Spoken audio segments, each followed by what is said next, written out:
नमस्कार। आज हम एक बहुत ही दिलचस्प विषय पर बात करने वाले हैं, महाकाली का उद्भव। जी। और खास तौर पर महाकाली क्रोध से प्रेम का दिव्य रूप के जो अंश हैं, उनमें ये कहानी बहुत गहराई से बताई गई है। हाँ, बिल्कुल। हम समझने की कोशिश करेंगे कि कैसे देवी दुर्गा का जो प्रचंड क्रोध था वो एक भयंकर शक्ति के रूप में जन्मा, और फिर वही रूप अंत में प्रेम और रक्षा का प्रतीक कैसे बन गया। सही।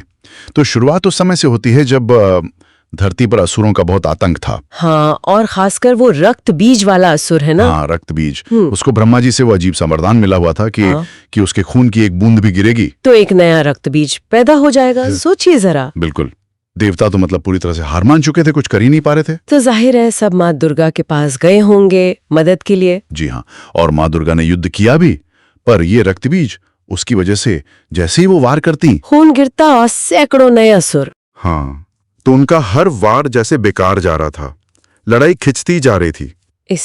इसी निराशा और संकट के बीच में फिर महाकाली का जन्म हुआ, उनके क्रोध से। हाँ, कहते हैं माँ दुर्गा के मस्तक से, उनके चरम क्रोध से, और उनका रूप वाकई बहुत भय पैदा करने वाला था। काला रंग, बिखरे बाल, जीभ बाहर निकली हुई, गले में मुंडों की माला, हाथ में खड्ग, खून से सना हुआ, ये शक्ति का वो उग्र रूप था। तामसिक। तामसिक, इसका मतलब क्या है यहाँ? देखिए, तामसिक मतलब वो ऊर्जा जो अंधकार या कहें तो विनाश से जुड़ी है, पर यहाँ ये विनाश जरूरी था। अच्छा, संतुलन के लिए। हाँ, सृष्टि के संतुलन के लिए। ये वो दिव्य क्रोध था जो अन्याय जब हद से बढ़ जाए तब प्रकट होता है, कोई आम गुस्सा नहीं। समझ गए। तो ये विनाश की शक्ति थी जो अन्याय मिटाने आई थी, लेकिन उसने उस रक्तबीज को हराया कैसे? वो खून वाली समस्या तो थी ही। हाँ, यहीं पर महाकाली की जो रणनीति थी वो अद्भुत है। जैसा आपने बताया, श्रोत में इसका वर्णन है। क्या किया उन्होंने? उन्होंने रक्तबीज पर वार किया और उसके शरीर से जो खून निकला उसे जमीन पर गिरने से पहले ही अपनी जीभ से चाट लिया। क्या? पूरा खून पी लिया? हाँ, एक बूंद भी नीचे नहीं गिरी, तो कोई नया रक्तबीज बन ही नहीं पाया। वाह, ये तो गजब है। मतलब समस्या को जड़ से ही खत्म कर दिया। बिल्कुल। ये सिर्फ एक युद्ध कौशल नहीं था, एक तरह से माँ का अपनी सृष्टि को बचाने का तरीका था। बुराई को अपने अंदर संभाल लेना ताकि वो फैले नहीं। उनके उस भयंकर रूप के पीछे भी ये रक्षा का भाव था। हाँ, गहरा संरक्षण भाव। लेकिन कहानियां खत्म नहीं हुई। सही, रक्त बीज मर गया, पर माँ काली का क्रोध। हाँ, वो शांत नहीं हुआ। उनका वो विनाशक नृत्य, तांडव जिसे कहते हैं, वो जारी रहा। ओह, ऐसा लगने लगा कि वो गुस्से में सब कुछ खत्म कर देंगी। देवता भी डर गए, क्योंकि अब ये क्रोध ये खुद सृष्टि के लिए खतरा बन रहा था। तो फिर इसे रोका कैसे गया? किसी ने उनसे युद्ध किया या? नहीं, युद्ध से नहीं, यहीं पर महादेव शिव का प्रवेश होता है। अच्छा। वो समझ गए थे कि ये जो प्रचंड ऊर्जा है, ये जो दिव्य क्रोध है, इसे शस्त्र से या किसी तर्क से नहीं रोका जा सकता।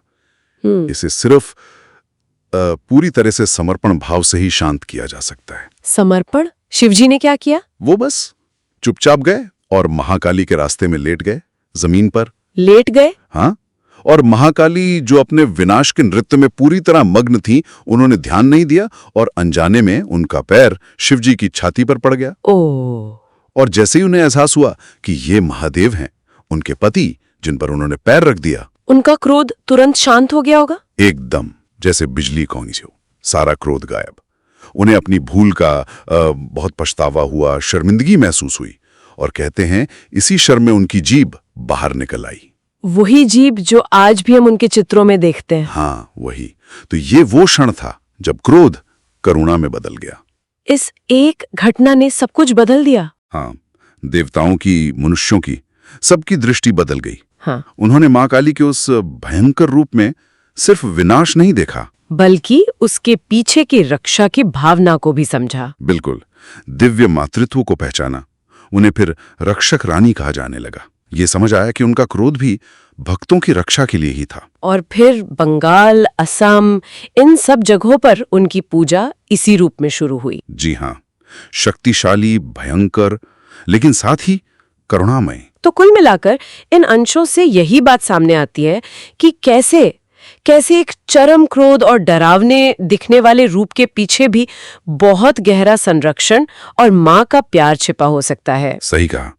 और ये कहानी हमें ये सोचने पर भी मजबूर करती है कि क्या क्रोध हमेशा बुरा ही होता है, नकारात्मक ही होता है, या कभी-कभी अन्याय मिटाने के लिए, संतुलन लाने के लिए उसकी भी जरूरत होती है। हाँ, ये एक अहम सवाल है। कैसे एक रूप जो पहली नजर में सिर्फ विनाशक लगे, वो असल में परम रक्षा और प्रेम का प्रतीक बन सकता है। ये हमारी जो पारंपरिक सोच है उसे चुनौती देता है ना? बिल्कुल, ये सोचने वाली बात है।